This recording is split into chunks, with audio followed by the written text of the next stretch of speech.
अस्सलाम वालेकुम दोस्तों, मैं हूं सईद उमर फारूक अपने चैनल उमर स्पीक्स की एक और एपिसोड के साथ आपकी खिदमत में हाजिर हूं। दोस्तों, आज के एपिसोड जो है वो स्पेशली रमज़ान में उम्रा से मुतालिक है, क्योंकि आप लोगों के कमेंट सेक्शन में बहुत ज़्यादा मैसेजेस आ रहे थे कि आप रमज़ान पे वीडियो बनाएं कि रमज़ान में जो लोग उम्रा करना चाहते हैं उस पर कंप्लीट डिटेल बताएं। तो मैंने सोचा क्योंकि जो लोग गुमराह करना चाह रहे होते हैं वो खुद ही पैकेजेस लेकर चले जाते हैं, सबके पास इन्फॉर्मेशन होती ही है। बट जिन लोगों के पास इन्फॉर्मेशन नहीं है तो मैं आज की इस वीडियो में मैं कंप्लीट डिटेल आपको प्रोवाइड कर देता हूँ कि आपको कितना एक्सपेंस पड़ सकता है, तो आप कितनी तैयारी रखें। बट वीडियो स्टार्ट करने से पहले आपसे सिर्फ इतनी सी रिक्वेस्ट है कि अगर आप हज और उम्रा से रिलेटेड लेटेस्ट इन्फॉर्मेशन से बिल्कुल वाकिफ रहना चाहते हैं तो नीचे दिए गए सब्सक्राइब के बटन पे अभी क्लिक कर लें, क्योंकि इस पे तो कोई पैकेज नहीं लेना पड़ता। जी तो दोस्तों, मैं आपको बताता चलूँ। सबसे पहले तो बात ये कि अभी जब कुछ दिन पहले तक डिफरेंट एयरलाइंस की जो प्राइस चल रही थी वो 1,02,000, 1,03,000, कुछ एयरलाइंस की जैसे एयर ब्लू की 98,000, 97,000 की टिकट थी, रिटर्न टिकट यानी कि जाने और आने की टिकट।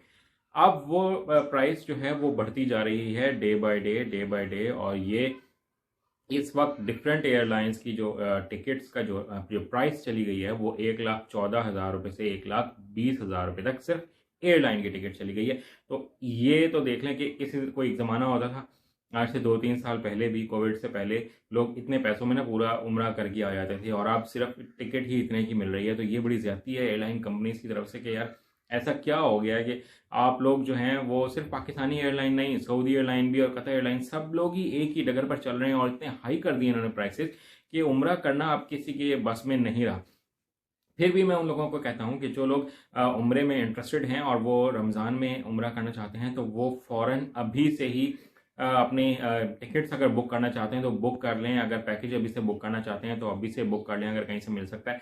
अदरवाइज अगर सिर्फ एयरलाइन टिकट ही आप अगर बुक करना चाहते हैं तो इस पे कम से कम भी 40 से 50,000 रुपये पर पर्सन आपका बच सकता है, क्योंकि रमज़ान में जो एक्सपेक्टेड प्राइस है एयरलाइन टिकट्स की वो 1,40,000 और इससे ज़्यादा है। जो मैंने डिफरेंट ट्रैवल एजेंट से बात की है, मैंने उनसे कंप्लीट डिटेल जब मैंने जानी तो अब मैं खुद सुन के काफ़ी परेशान हुआ कि मार्च के स्टार्ट से ही या फरवरी के एंड से ही या यकुम मार्च से आप अंदाज़ा लगा लें कि उनको जो उम्रे का जो प्राइस होगी वो रमज़ान वाली लगना स्टार्ट हो जाएगी। हालांकि रमज़ान जो है वो मार्च के 20 तारीख के बाद स्टार्ट होना है, तो उनको यही प्राइस लग जाएगी। तो अब अगर आप लोग अभी अफोर्ड कर सकते हैं, अगर अभी क्विकली कोई काम करना चाहते हैं तो फौरन आप लोग अभी एयरलाइन टिकट्स परचेज कर लें। जो उम्रे का अगर कंप्लीट मैं पैकेज बताऊं आपको, जो इस वक्त चल रहा है वो 2,00,000, 2,10,000, 2,15,000, 2,20,000, इस तरह डिफरेंट प्राइसेस हैं, डिफरेंट होटल्स के, डिफरेंट डिस्टेंसेस के।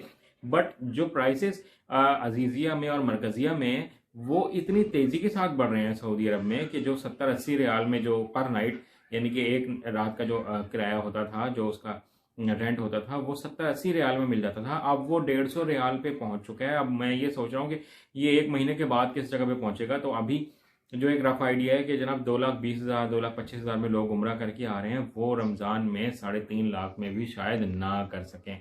और 3.5 लाख तो एक ऐसी अमाउंट हो जाएगी कि उससे कम शायद आपको कोई पैकेज नहीं मिलेगा। तो ये आपको मैंने सारी डिटेल्स बता दी हैं। अगर आप लोग अफोर्ड कर सकते हैं, अभी तैयारी है कि हम लोग एयरलाइन की टिकट्स परचेज कर लें, तो जैसे ही कोई बेहतर फेयर आपको मिलता है, कोई बेहतर रेट मिलता है, तो आप फ़ौरन से परचेज कर लें अगर आप जाना चाहते हैं रमज़ान मुबारक में। कोई मज़ीद कोई क्वेश्चन हो, कोई इन्फॉर्मेशन आपने पूछनी हो तो आप कमेंट सेक्शन में मुझसे पूछ सकते हैं। अगर मुझे उस बारे में इन्फॉर्मेशन होगी तो मैं ज़रूर बताऊंगा, अदरवाइज कहीं से मैं कंफर्म करके आपको बता दूंगा। चैनल पर अगर चैनल को सब्सक्राइब कर लीजिएगा। अपना अपने घर वालों का बहुत ज़्यादा ख्याल रखिएगा। अल्लाह हाफिज़।